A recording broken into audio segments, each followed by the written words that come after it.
This is going to be a short version to a video that I just recorded. Um, I recorded the long version. Anyway, let's get into it.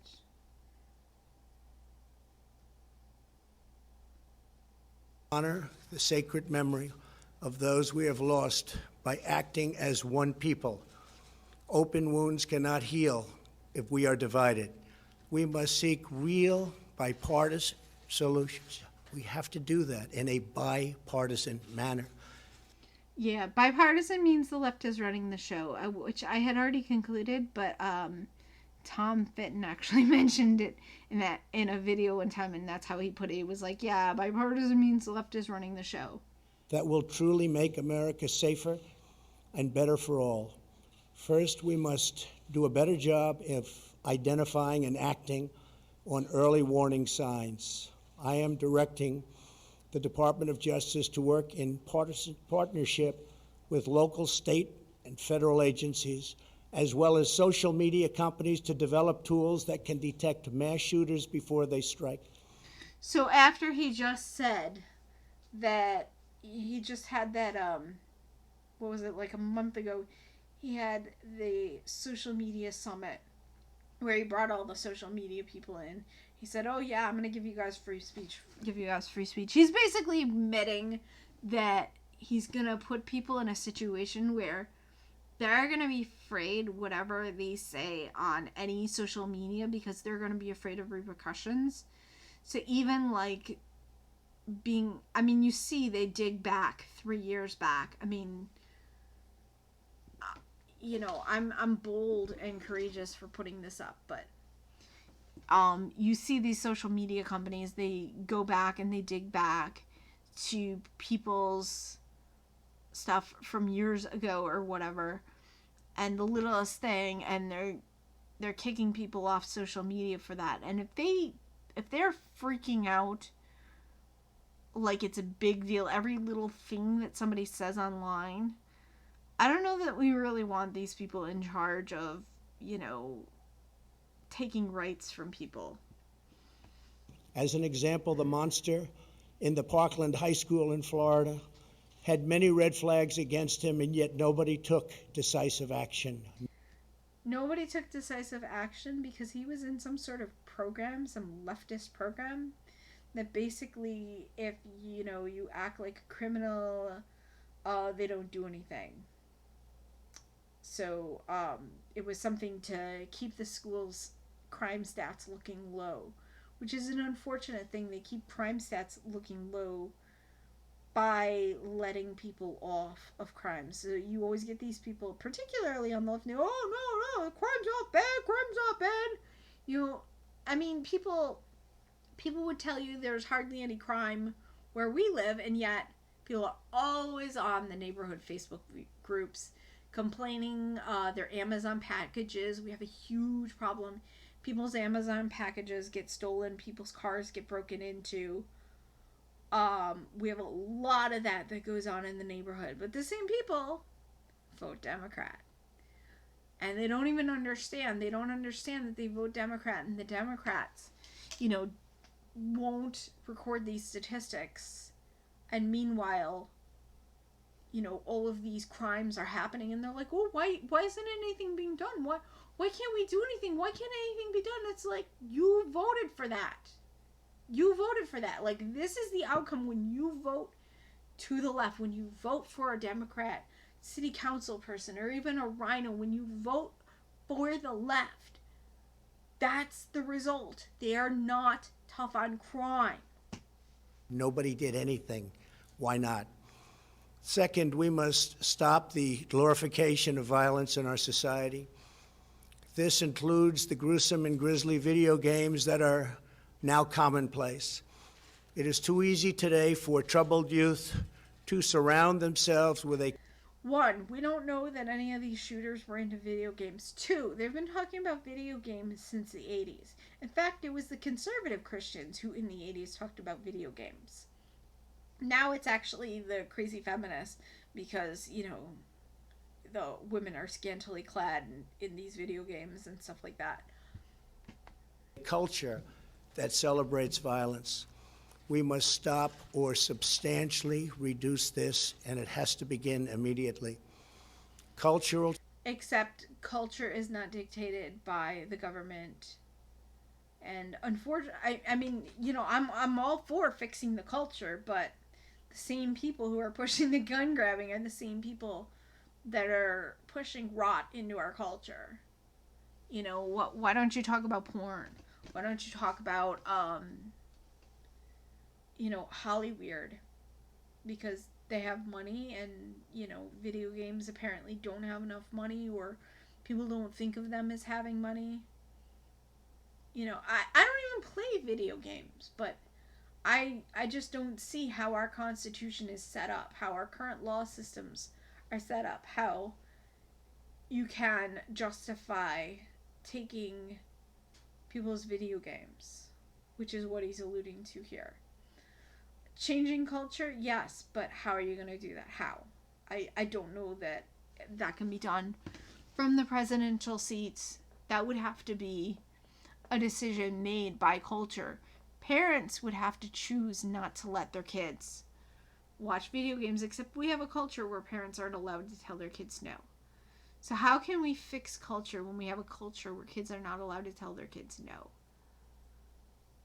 We have a culture that's set up directly in contrast to this.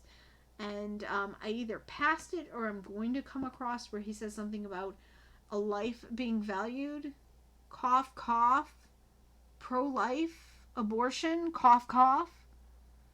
Basically, if the mother doesn't want the baby is loses all value. I mean, what does that say about us? Not me, but our society. change is hard, but each of us can choose to build a culture that celebrates the inherent worth and dignity of every human life. That's what we have to do. Right after. Third, The line. we must reform our mental health laws to better identify mentally disturbed individuals who may commit acts of violence and make sure those people not only get treatment, but when necessary, involuntary confinement. But when necessary, involuntary confinement. But when necessary, involuntary confinement. But when necessary, involuntary confinement. Mental illness. Terrifying and dystopian. People who may have an issue. When necessary, involuntary confinement for those people. This goes beyond gun grabbing, people. This is about freedom. Freedom for all. This plays into due process, not just due process for gun grabbing.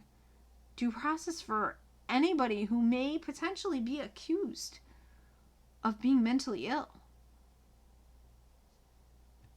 Illness and hatred pulls the trigger, not the gun. Fourth, we must make sure that those judged to pose a grave risk to public safety do not have access to firearms, and that if they do, those firearms can be taken through rapid due process. That is why I Gun grabbing. have called for red flag laws. Also Gun grabbing. Dystopian gun grabbing, not just any gun grabbing. known as extreme risk protection orders. Today, I'm also directing the Department of Justice to propose legislation ensuring that those who commit hate crimes and mass murders face the death penalty, and that this capital punishment be delivered quickly, decisively, and without years of needless delay. These are just a few of the areas of cooperation that we can pursue. It's funny how people on the right generally do want capital punishment. I'm all for capital punishment for people who have mass murdered. But, some gangbanger murders 4 people in a rival gang, 5 people in a rival gang, rapes and murders some girls. They get off in 2 years, but, the white guy who shoots up a Walmart gets capital punishment. Why can't they both get capital punishment? I mean, I'm not for an uneven distribution of the justice of the law. I'm for an even distribution of the law. A colorblind, even distribution of the law.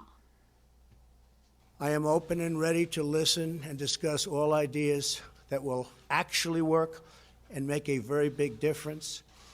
Republicans and Democrats have proven that we can join together in a bipartisan fashion to address this plague. No, we can't. What we've proven is that the left can run the show, and we can bend over and ask them to give it to us up the you-know-what. Last year, we enacted the Stop School Violence and Fix NICS Acts into law, providing grants to improve school safety and strengthening critical background checks for firearm purchases. At my direction, the Department of Justice banned bump stocks. Last year, we prosecuted a record number of firearms offenses. But there is so much more that we have to do. Now is Trump bragging about gun grabbing, his own personal gun grabbing. the time to set destructive partisanship aside, so destructive, and find the courage to answer hatred with unity, devotion, and love. Our future is in our control. America will rise to the challenge. We will always have, and we always will, win. The choice is ours. We don't win with the speech. Ours alone. It is not up to mentally ill monsters. It is up to us. If we are able to pass great legislation after all of these years, we will ensure that those who were attacked will not have died in vain. May God. All right, we got the Second Amendment here. We have a meme that normally people put out a meme where shall not be infringed is in red. So I did this one where being necessary to the security of a free state was in red. And the importance of that is because it's important to remember that this amendment is here as a hedge against tyranny. And it's actually for all people. You see, you go back to my thumbnail, and I ask, why does gun grabbing threaten people who don't own a gun? And then we see highlighted over here, being necessary to the security of a free state. The phrase that my 8th grade social studies teacher used was a hedge against tyranny. In Germany, before they shipped the Jews off to the concentration camps, they took everybody's guns. Or at least I know they took guns from Jews. I think they took guns from like basically anybody who wasn't a Nazi officer. So like even regular citizens who might have wanted to help Jews, they made sure that those people as well didn't have any protections. And I don't believe Germans ever got their gun rights back. But prior to this, Germans had gun rights.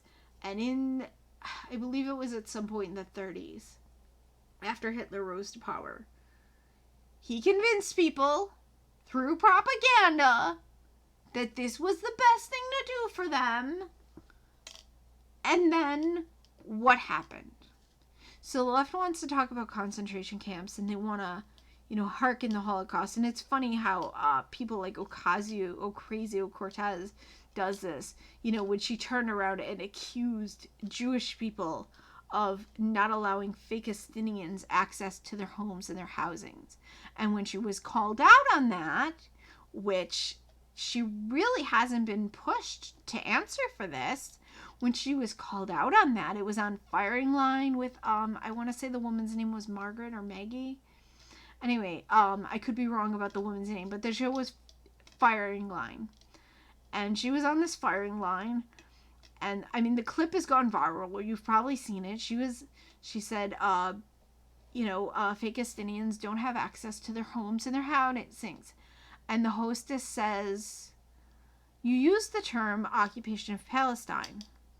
And Ocasio basically couldn't really answer for it, and eventually in the end ended up putting her hands forward and just like giggling, going, I'm not the expert, I don't know. So you admit that you're throwing around this terrible rhetoric and you don't know. And then, what is this, less than a year later, or maybe about a year later, and she's turning around and she's trying to act like she cares about Jews by dog whistling the left and claiming that immigrant detention centers, illegal alien detention centers for those who have trespassed our borders, claiming that those detention centers are some sort of concentration camps.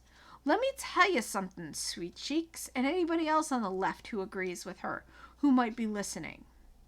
Alrighty. Let me tell you. Jews, they got a knock at their door. The Gestapo showed up. They hauled them off. And they couldn't leave. Now, these illegal aliens who are detained for trespassing, they can leave anytime as long as they're choosing to go back to their country. People say, they can leave at any time. Why don't they?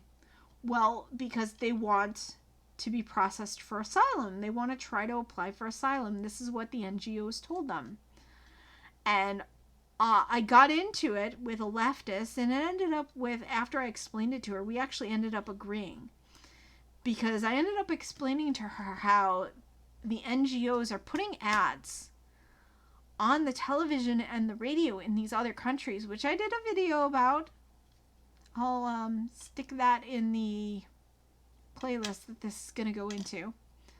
I did a video about that, and this girl, her reaction to me was, well, why doesn't our country do something to stop these ads? Why don't we lean on the governments of these countries and prevent these ads? And I'm like, exactly. This I don't, I'm frustrated that we're not doing that. I'm frustrated that we're not talking more about, that's more of a root to the problem. I like to get to the root. I'm a very analytical person. My name comes from the fact that my mother used to tell me I analyzed everything to death. Literally everything. Let me just make sure I don't have any more tabs I wanted to cover. I do. I have one more meme that I wanted to cover. And then we're going to close out this short version to this. Oops. Still OBS. No. Hang on. Okay. Where is it? Okay. Here we are. One more tab. Sorry about that. Okay, read this real slowly and think about it, and then read it again and help it sink in. This is probably an old meme from when Obozo was president. In the first section, it says, we're sending assault weapons to rebels in Syria to confront a regime that does not represent them. Then he says, there's no reason why any American should own assault weapons. What about if we had a government, a regime that did not represent us? I mean, we still don't. Even with Trump in office, we don't. Trump is talking leftyism. He's talking about this horrifying dystopian idea of involuntary confinement for anyone that might be dangerous. Might be dangerous. Don't you dare tell anybody anything, because, I mean, even if you don't, you have to worry also that people will make stuff up about you. This is horrifyingly dystopian. I hope that there's qualifiers for this. I mean, even if it's okay, the person has to be a blood relative, this or this blood relative, that still could be terrifying. I mean, thankfully I'm not on speaking terms with my sister, so I don't think she can do anything to me, but she would if she could. Oh, and when my father was alive, he'd have probably had the government having me locked up so fast. So, this is horrifyingly dystopian.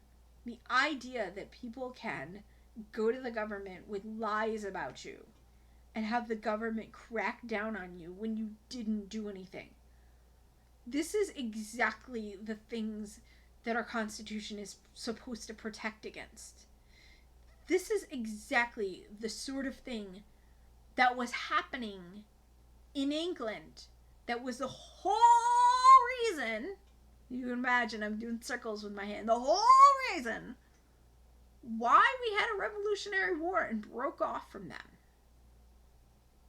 That was actually common. Like, I mean, there's usually a government somewhere that's a little bit free. And the whole reason why they want world communism is they don't want there to be a country to where people can run away. They want every single country to be like dystopian, and the elites want to rule us on. You know, you might think that sounds crazy, but look up something called the, what is it? Shoot, why can't I think of the name of it? It's Cloward-Bivens strategy. They are implementing this Cloward-Bivens strategy. So, and roughly what that is to cause an overload of the welfare system. It's like a form of anarcho-tyranny. People who break the law never get punished. People who are law-abiding citizens have to fear the government. It's anarcho-tyranny. Black Pigeon Speaks did a video about it. And it's going on in Europe in a big way. Well, Western Europe. Eastern Europe is actually pretty free right now.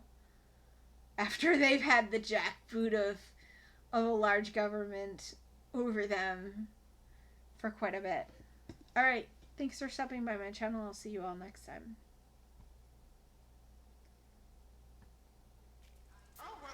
People need to be awake and they need to be aware. They need to stand up against the stuff. People need to be awake. People need to be awake and they need to be aware. They need to stand up against this stuff. And it's so politically engaged. And it's so politically engaged.